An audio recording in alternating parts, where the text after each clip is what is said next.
वैश्विक महामारी कोरोना ने न सिर्फ हमारे देश को बल्कि पूरी दुनिया को एक नई दिशा भी दे दी है।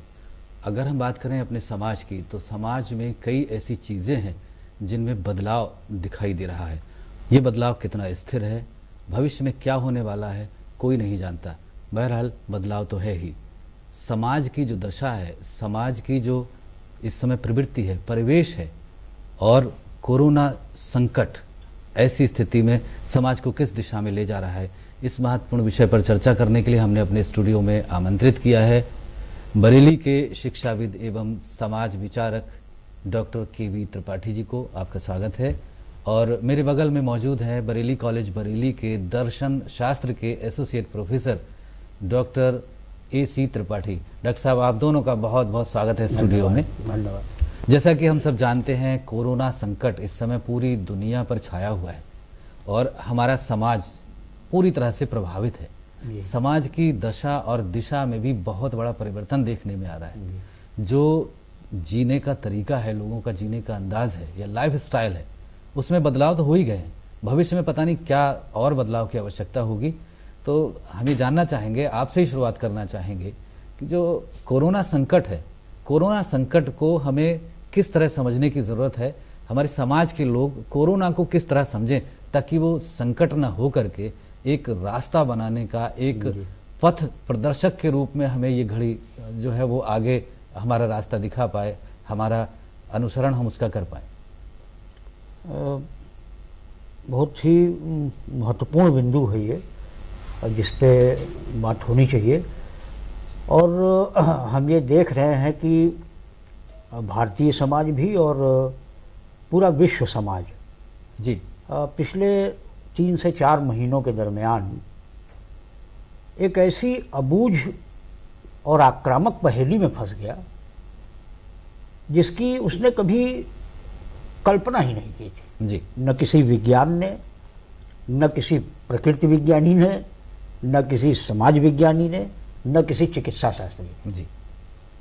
और ये संकट आया, हम सब जानते हैं कि एक विषाणु है कोरोना नाम का, जो पूरी पृथ्वी पे फैल गया। बिल्कुल। और बहुत दुख होता है इस बात को सोचते हुए और कहते हुए भी कि बहुत सारे विकसित महाद्वीप वो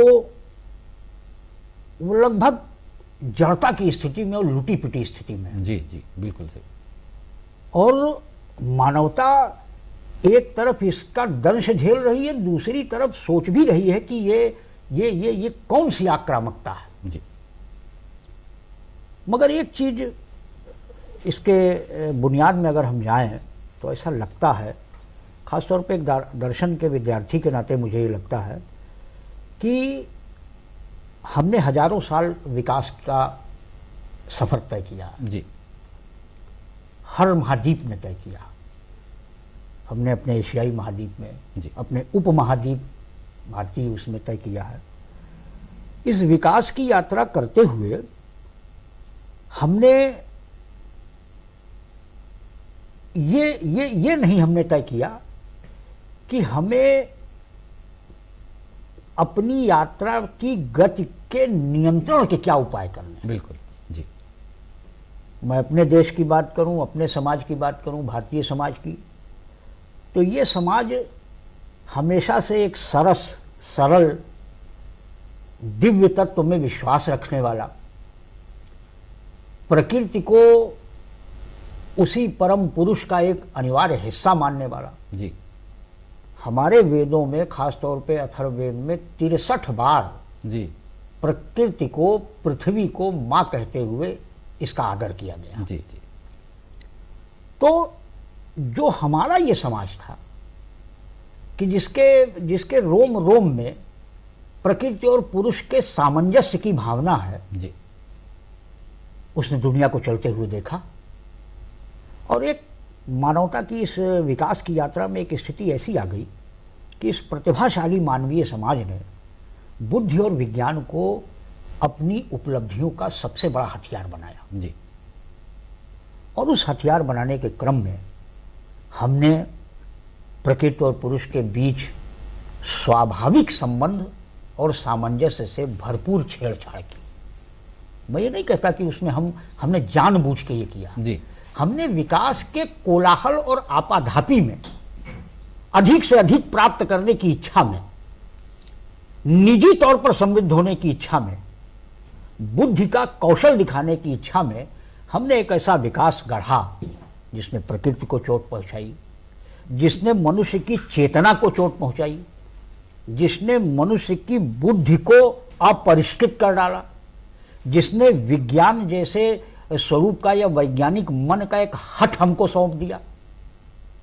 इस क्रम में हमने इस पृथ्वी का, जिस पे लाखों लाख वन्य प्रजातियां हैं, पादप पुष्पों की प्रजातियां हैं जी, उनकी एक खास पारिस्थितिकी है कि वो किस लिए लगाए गए हैं, बिना सोचे समझे हमने उनके साथ व्यभिचार किया। और इस व्यभिचार करने के क्रम में हम ये जान नहीं पाए कि हम विज्ञान कर रहे हैं कि व्यभिचार कर रहे हैं। जी जी। वही हुआ।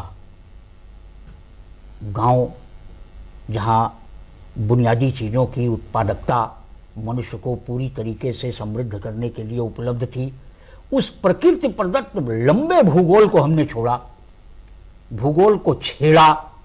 हमने शहरों का विकास किया, हमने उद्योग धंधों का विकास किया। मैं उस विकास के विरुद्ध नहीं हूं, मगर उस विकास की गति को नियंत्रण करने का जो कौशल हमने खोया है, आज उसका परिणाम है जी, उसी का परिणाम है कि हम कोरोना जैसे संकट से हमारा बहुत सारी ऐसी अनामंत्रित संकटों से दो चार हो रहे हैं जिसकी हम भारतीय समाज ने कल्पना नहीं की थी और विश्व समाज ने भी नहीं की। जी, डॉक्टर केवी त्रिपाठी, जैसा कि डॉक्टर एसी त्रिपाठी ने कहा कि मनुष्य और प्रकृति या फिर पृथ्वी के बीच का जो तारतम्य था, कहीं ना कहीं उसमें जो हमने अपने विकास की जो धारा तय की, हम उस तारतम्य को कहीं ना कहीं पीछे छोड़ाए और विकास के रास्ते पर हम दौड़ पड़े, चल नहीं पड़े बल्कि दौड़ पड़े।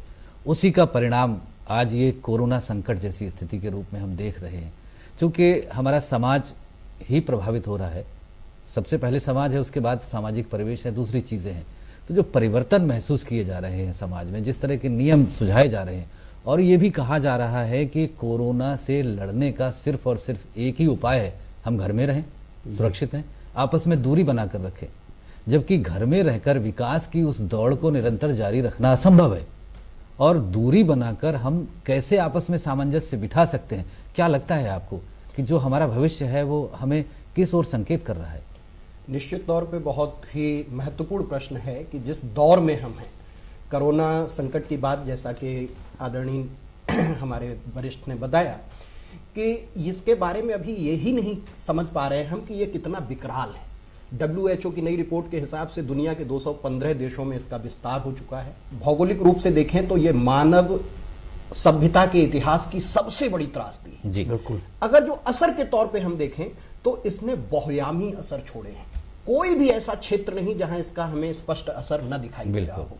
चुनौतियों की बात करें तो नई नई चुनौतियां हमारे सामने खड़ी हुई हैं, और जो अभी तक हमारे जीवन जीने के सिद्धांत थे उनको पूरी तरह से, जैसे कहते हैं पैराडाइम शिफ्ट, रूपावली अंतरण हो गया है कि अभी तक की दुनिया और आज की दुनिया, अभी तक का समाज और आज का समाज बदला हुआ समाज हमें दिख रहा है। जब भी हम भविष्य में विचार करेंगे आज के समय पे, तो हमें दो ही तरह से समाज को देखना होगा, एक कोविड-19 से पूर्व का समाज और एक कोविड-19 के पश्चात का समाज। अगर जो आज जो आपने पूछा कि भविष्य इसका क्या होगा, तो सबसे पहले तो मैं ये कहूंगा कि यह मानव सभ्यता का सबसे बड़ा धर्म संकट है। यह धर्म संकट सिर्फ एक बिंदु पर नहीं है, यह धर्म संकट हर बिंदु पर दिखाई देता है। जैसा कि आपने कहा कि हम देह से दूरी बनाएं, हम विकास के लिए क्या सोचें, मैं कहता हूं सबसे बड़ा धर्म संकट है जीवन और जीविका का। यदि जीवन बचाते हैं तो जीविका जा रही है, और जीविका बचाते हैं तो जीवन जा रहा है। बिल्कुल, जीवन पर संकट है, जीवन पर संकट है, जीविका पर संकट है। और सबसे बड़ी बात मैं कहना चाहूंगा कि जब हम डायलेमा की स्थिति में होते हैं, द्वंद्व की स्थिति में होते हैं, सही गलत का चुनाव कठिन नहीं होता जी, कठिन चुनाव होता है सही और अच्छे का। बहुत अच्छा। हम सही चुने, हम अच्छा चुने। समाज के सामने आज ये बड़ा विकराल प्रश्न है कि सही तो ये है कि हम घर में बंद रहें जी, लेकिन हमारे लिए अच्छा नहीं है। बिल्कुल, हम कभी ये नहीं चाह सकते। आदरणीय हमारे दर्शन शास्त्र के विद्वान हैं और कांट के बारे में सब लोग जानते हैं। कांट ने कहा था अपने कर्तव्य निभाना कभी भी आसान नहीं होता। आज इस समय इस समाज के सामने जो भी लोग हैं, समाज किससे बनता है? मनुष्यों से बनता है। मनुष्य एक सामाजिक प्राणी है। हमने अपने जीने के कुछ सिद्धांत तय किए, वही सामाजिक सिद्धांत हैं, वही 4 लोगों के सिद्धांत हैं, उन्हीं को हम मानते थे। अभिवादन का तरीका, बात का तरीका, मिलने का तरीका, निकटता का तरीका, अभी तक हम बैठने के स्थान से तय करते हैं कि घर में कौन बड़ा है, कौन छोटा है, कौन कहां बैठा है। अब सभी को दूर दूर आप देह की दूरी के आधार पर एक जगह से बिठा दीजिए, आपको बदला हुआ समाज दिखेगा। आपको समझ में ही नहीं आ रहा है कि अभी तक आपके आदत में जो अभिवादन, मिलने के तरीके थे, वो अचानक इतने बदल गए। अब हम इनमें कैसे सामंजस्य बिठाएं, कैसे हम बच्चों को सिखाएं? आज हम अपने बच्चे को, छोटे बच्चे को सिखाते थे कि सबसे पहले जाके पैर छुओ जी, लेकिन पैर छूने में देह की दूरी कहां रहेगी जी। अब हम उसको कह रहे हैं दूर से नमस्ते करो, नमस्कार करो, शरीर के पास मत जाओ, मास्क पहनो। मास्क से क्या है? चेहरे का आधा हिस्सा आपका छुप जाता है। चेहरा ही अभी तक आपकी समाज में पहचान थी। आपकी पहचान पे संकट है। आप इस द्वंद्व में हैं कि हम चेहरा दिखाएं या हम चेहरा छुपाएं। आप इस द्वंद्व में हैं कि हम बाहर निकलें या न निकलें। अगर जो मैं कोरोना वॉरियर्स के नजरिए से देखूं, जिनको पूरी दुनिया सम्मान दे रही है जी, चाहे वो नर्स हो, चाहे वो डॉक्टर हो, चाहे वो हमारा पुलिस विभाग हो, चाहे वो हमारे सरकारी सेवाओं में लगे हुए लोग हों या मीडिया के आप जैसे लोग जी, आपका कर्तव्य है कि आपको समाज में निकलना होगा, आपको अपनी ड्यूटी करनी होगी, आपको अपना काम करना होगा। लेकिन इसी के साथ एक अच्छा पक्ष वो है कि जहां आपकी पत्नी और बच्चे कहते हैं कि इतने बड़े संकट में जब कोई बाहर नहीं निकल रहा तो आप क्यों निकल रहे हैं? जी। और आपके सामने ये प्रश्न बार बार खड़ा हो रहा है कि हमारा कर्तव्य है कि हमें बाहर जाना चाहिए, हमें देश बुला रहा है, हमें समाज बुला रहा है, हमारा जीविका का साधन बुला रहा है। दूसरी तरफ हमारे अंदर एक डर है, एक भय है, एक इस धर्म संकट को समाज जो संबोधित कर रहा है उसमें हमें अभी बहुत दूर तक सोचना है, बहुत लंबा सोचना है। दरअसल इस महामारी के बारे में अभी कोई भी रिपोर्ट ये नहीं है कि ये शुरुआत में है, ये मध्य में है, ये अंत में है। जी। हम एक ऐसी सुरंग में फंस गए हैं जहां हमें पता ही नहीं कि अभी यात्रा कितनी बाकी है। आदि और अंत का जहां कोई निश्चित ही नहीं है, निश्चित ही तय नहीं है। और ऐसे समय में हम जूझ रहे हैं। तो इस समय समाज बहुआयामी रूप से बदल रहा है, हर बिंदु पर बदल रहा है। समाज के नए नए धर्म संकट सामने हैं और उनसे जूझना हमारे लिए बहुत जरूरी है। जी जी डॉक्टर साहब, चूंकि बहुत सारी बातें अभी बताई हैं कि भी त्रिपाठी जी ने, वाकई में एक बहुत बड़े द्वंद्व की स्थिति में है और कई ऐसे चैलेंज हैं हमारे सामने, हमारे समाज के सामने, जिन्हें स्वीकार करना ही पड़ रहा है। आपने बताया कि जो संतुलन था, मनुष्य और प्रकृति का जो संतुलन था, उसका बिगड़ना ही आज हमारे सामने कोरोना जैसे परिणाम के रूप में प्रकट हो रहा है, प्रदर्शित हो रहा है। ऐसी स्थिति में जो हमारे समाज की दिशा है, समाज का जो परिवेश है, वो लगातार किस ओर जा रहा है, हमारा जो मार्ग है वो हमें कहाँ तक ले जाएगा, क्या उम्मीद की जा सकती है? देखिए, ये बहुत ही वाकई हर आदमी को एक चिंतन, एक वेदना, एक भ्रम प्रदान करने वाली स्थिति है जी। मगर मुझे ये लगता है, या जैसा मैं समझ पाता हूँ या जो महसूस कर रहा हूँ इस एनवायरनमेंट का एक छोटा सा प्राणी होने के नाते जी, वो ये लगता है कि एक बहुत बड़ा फायदा समाज को ये होने जा रहा है। पहली चीज तो हमें उम्मीद नहीं छोड़नी है, इसलिए उम्मीद नहीं छोड़नी है कि जो इतनी विराट प्रकृति है, जिसके संसाधनों में किसी भी साधन की तरफ आप निगाह उठाएंगे तो आप कृतज्ञता और आश्चर्य से भर उठेंगे जी। वो पेड़ पौधों की दुनिया हो, वो फसलों की दुनिया हो, वो दरिया की दुनिया हो, पानी की दुनिया हो, समंदर की दुनिया हो, पहाड़ की दुनिया हो, फूलों की दुनिया हो, आप कृतज्ञता से भर जाते हैं। तो जिस प्रकृति में इतनी संपन्नता है जो भौतिक रूप से हमें दिखाई पड़ती है, उस प्रकृति का कोई न कोई निश्चित बहुत आशावान विधान भी होगा। क्या ये डॉक्टर साहब ऐसा तो संकेत नहीं है जो कि हमें वापस अपने पूर्व में जाने की ओर इंगित कर रहा हो? देखिए, आपका प्रश्न प्राचीन सभ्यता में जाने की ओर इंगित कर रहा हो? ये हमें नहीं कहना चाहिए कि हम प्राचीन काल के मनुष्य होने जा रहे हैं जी। आप इसको यूं देखने की कोशिश करिए कि हमने एक दौड़ लगाई, आर्थिकी हो, विज्ञान हो, बौद्धिकी हो, और हमने उसमें बहुत सारी उपलब्धियां हासिल की। उच्च शिखर पर आज मनुष्य को मनुष्य से नहीं मिलना है, मगर आप सोचिए कि अगर ये डिजिटल रिवॉल्यूशन नहीं हुआ होता दुनिया में, इस टेक्नोलॉजी का विज्ञान प्रकट नहीं हुआ होता जी, तो पूरी दुनिया संवादहीन हो जाती।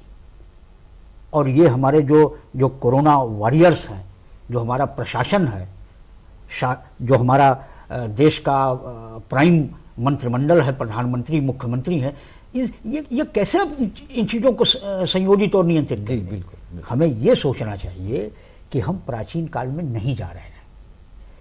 हमने जो दौड़ लगाई थी, अब उस दौड़ में घटी इस दुर्घटना के पुनर्परीक्षण और परिष्कार का समय आ रहा है। जी जी, जिस विज्ञान को हमने ज्ञान और मैं कह सकता हूं कि बुद्धि के अभिमान का विषय बना रखा था, अनावश्यक उत्पादक उपभोक्ता के रूप में हम कन्वर्ट होते जा रहे थे। जी, हमने बाजार की कोई मर्यादा नहीं रखी कि यहां क्या आवश्यक है, क्या अनावश्यक है। हम उसके एक मदान्ध उपभोक्ता होते जा रहे थे। इस चीज को फिर से सोचने का एक पूरे समाज को, एक व्यक्ति को इस महाअस्तित्व ने फिर से अवसर दिया। जी, और ये मैं मानता हूं जी, कि हम प्राचीन समाज की तरफ नहीं, मेरा विश्वास है कि हम परिपक्व समाज की ओर बढ़ रहे हैं। बिल्कुल बिल्कुल। चूंकि हम जो विकास है उसके उच्च शिखर पर पहुंचकर अपने पीछे की जो चीजें हैं, जो हमारे समाज का एक आधारभूत ढांचा था, उसको ना भूलें, शायद इसका संकेत जी जी आपके इन शब्दों में है। डॉक्टर त्रिपाठी, चूंकि अगर हम वर्तमान समय की बात करें और आते हैं उस परिदृश्य पर जो आज हर घर में दिखाई दे रहा है, जो स्टूडेंट्स हैं, जो विद्यार्थी हैं, उनका पढ़ने का तरीका बदला है। जो पढ़ाने वाले शिक्षक हैं, आप जैसे शिक्षाविद हैं, उनका पढ़ाने का अंदाज भी बदला है। तो ये बदलते अंदाज में खुद को एडजस्ट कर पाना एक स्टूडेंट के लिए, विद्यार्थी के लिए और एक शिक्षक के लिए कितना आसान या कितना संभव हो पा रहा है? निश्चित तौर पे जैसी कि बातचीत हमारी चल रही है कि बड़ी समस्या है। जब भी कोई बड़ी आपदा आती है तो वो निश्चित तौर पर बड़े अवसर भी पैदा करती है। बहुत अच्छी बात। निश्चित तौर पर इस आपदा ने सबको हिला दिया है, सबको डरा दिया है, और व्यक्ति के स्तर पर मनुष्य का बहिर् जगत बदलने के साथ साथ अंतर जगत भी बदला है। और इसी के साथ हम इसे समाज से जोड़ें तो जो समाज में हमें बदलाव दिख रहे हैं, वो समाज में कुछ ऐसे बदलाव हैं जो समाज के अंतर जगत के हैं, जो हमें धीरे धीरे दिखने शुरू होंगे जी। जिसमें बड़ी अच्छी चीज आपने जोड़ी कि पढ़ने पढ़ाने के हमारे तरीके बदल रहे हैं। हम इसको पढ़ने पढ़ाने से सोचने विचारने के तरीके तक ले आते हैं कि हमारे सोचने के ही तरीके बदल रहे हैं।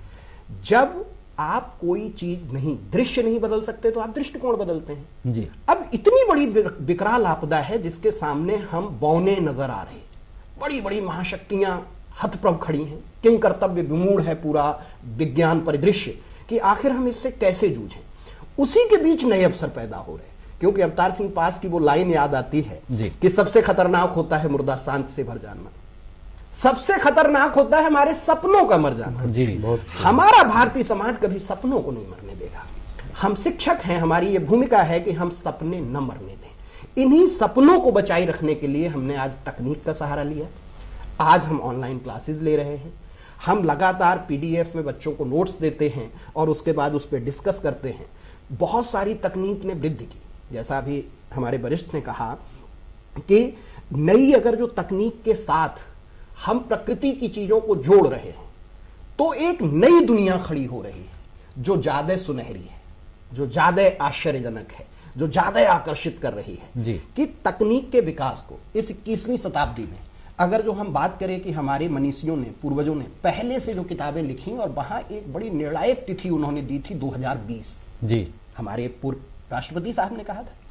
आज आप देखिए कि 2020 में ही ये आपदा इतनी विकराल होके आई है और इसी विकराल आपदा ने चूंकि मनुष्य को केंद्र में लिया है।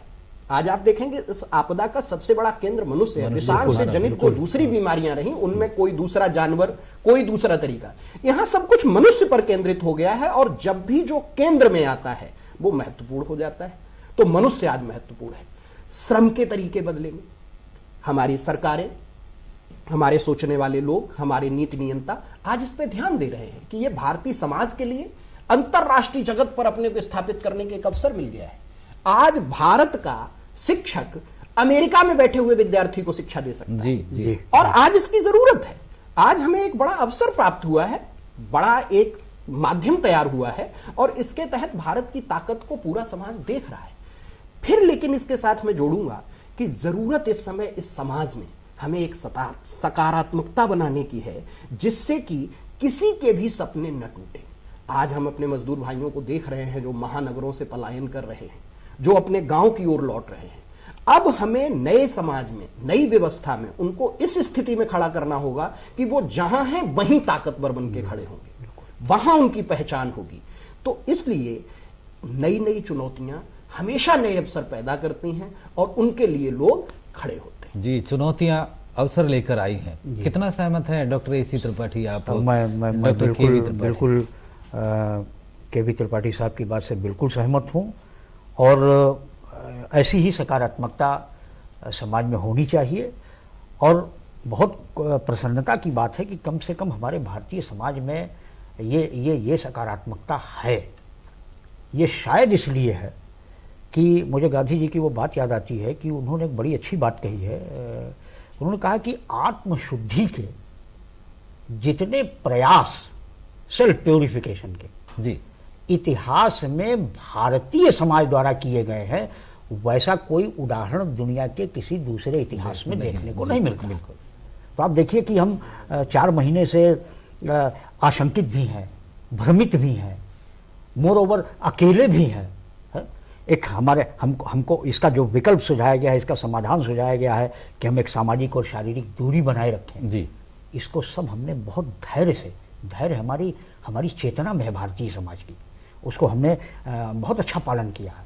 आज हम देखते हैं कि और न केवल पालन किया है बल्कि हमने एक निर्णायक की स्थिति में है। आज मैं रिपोर्ट पढ़ रहा था और वो बहुत प्रामाणिक रिपोर्ट थी कि मैं अपने जिले की बात करूं जहां हम लोग बैठे हुए हैं, यहाँ 25 से 30 हजार उन अकुशल श्रमिकों की वापसी हुई है। इस शहरों, घिरे हुए शहरों के संकट से वापसी हुई है, वो लौटे हैं।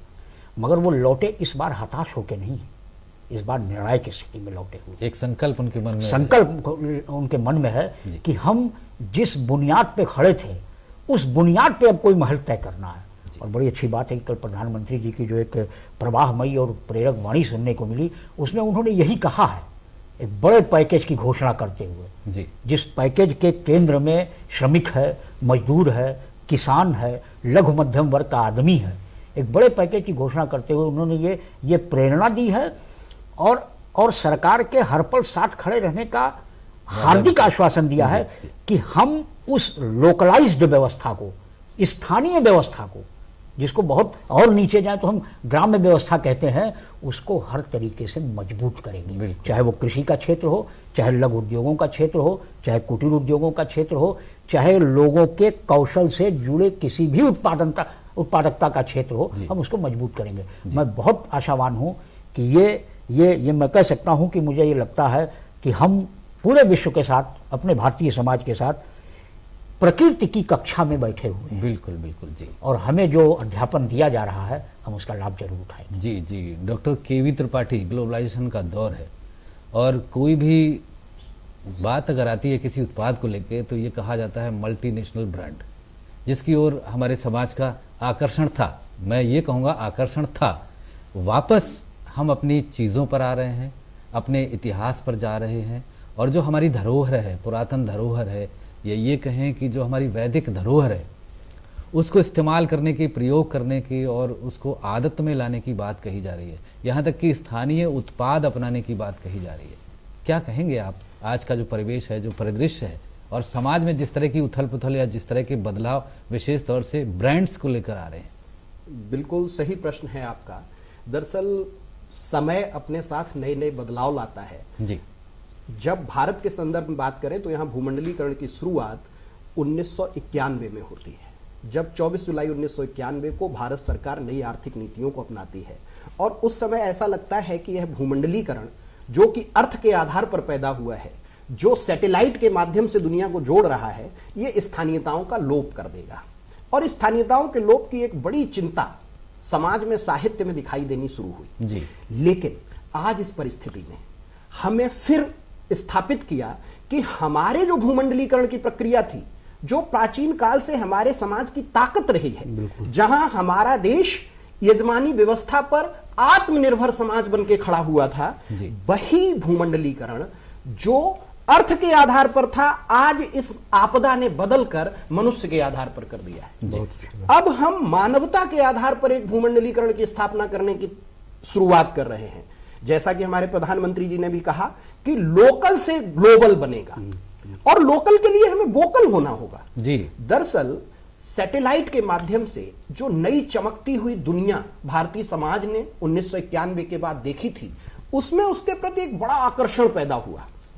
लेकिन जब आप जानते नहीं हो, चांद और तारों की दुनिया बहुत आकर्षक लगती है, लेकिन जब आप वहां होके आते हो तो आपको लगता है कि हमारी पृथ्वी पे जो पानी है, जो हवा है, वो सबसे मीठी है। जब तक हम उसे जानते नहीं हैं तब तक आकर्षण होता है। इस विज्ञान की दौड़ में हम ग्लोबल ब्रांडों की हकीकत जान चुके हैं, और जानने के बाद यह निश्चित कर चुके हैं कि वो सिर्फ दूर की आकर्षक दुनिया है, वो दूर के ढोल सुहावने हैं। हमारा जो समाज है, हमारी जो संस्कृति है, जिसमें हम पले बढ़े हैं, आज इसी के मजबूत होने की जरूरत है। अभी कुछ खबरें आ रही हैं समाज से कि संक्रमण की आशंका के चलते व्यक्ति ने आत्महत्या कर ली, मनोबल तोड़ दिया।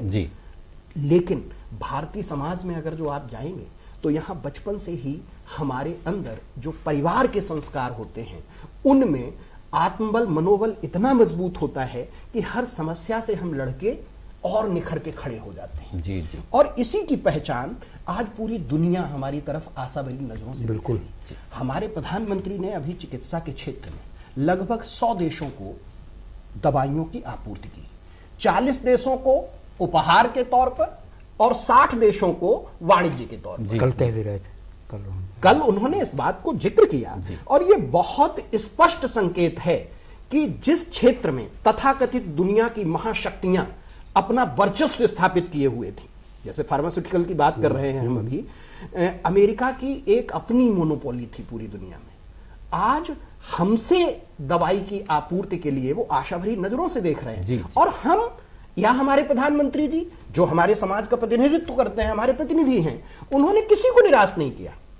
हम उस समाज से आते हैं जहां एक रोटी को बांट के आधा आधा खा लेते हैं, और ऐसे समाज के सामने सभी आपदाएं बौनी होकर खड़ी हो जाती हैं। गांधी जी ने अगर जो एक कपड़े के सहारे जीवन काटने का संकल्प लिया, तो हमें फिर यूरोप के मल्टीनेशनल ब्रांड बौने दिखाई देने लगते, निश्चित। और उन्होंने ऐसा करके दिखाया। आज हमारा समाज उसी स्थिति में खड़ा है कि गांधी के उन्हीं संकल्पों, उन्हीं विचारों, उन्हीं नीतियों को अपना के हम पूरी दुनिया के लिए एक आदर्श स्थापित करके खड़े हो जाएं। अभी कोरोना के आप आंकड़े देखिए, जैसी आशंकाएं पश्चिम ने हमारे समाज के प्रति जाहिर की थी, अभी तक हम लोग उनसे बचे हुए। कहा गया था कि मई के मध्य तक आते आते ये ग्राफ बहुत ऊपर तक जाएगा, मिलियंस में होगा। लेकिन हमारे समाज की ताकत, हमारे लोगों की ताकत, और हमारे प्रधानमंत्री जी बार बार कह रहे हैं कि हमारे देश की जनता ने जो धैर्य दिखाया है, जो साहस दिखाया है, उसी के परिणाम स्वरूप आज हम बहुत ही आज हम दुनिया में अलग छवि लेकर खड़े हुए। जी, वाकई में बहुत मजबूत स्थिति में जो आज हम पूरी दुनिया के सामने है, वो हमारे इस संकल्प और हमारी क्षमताओं का ही प्रदर्शन है। बहरहाल कोरोना संकट की घड़ी भले ही हो, लेकिन समाज के सामने ये एक अवसर है। आप दोनों लोग स्टूडियो में आए और इस सारगर्भित चर्चा में आपने प्रतिभाग किया। आप दोनों का बहुत बहुत धन्यवाद। बहुत बहुत धन्यवाद। बहुत बहुत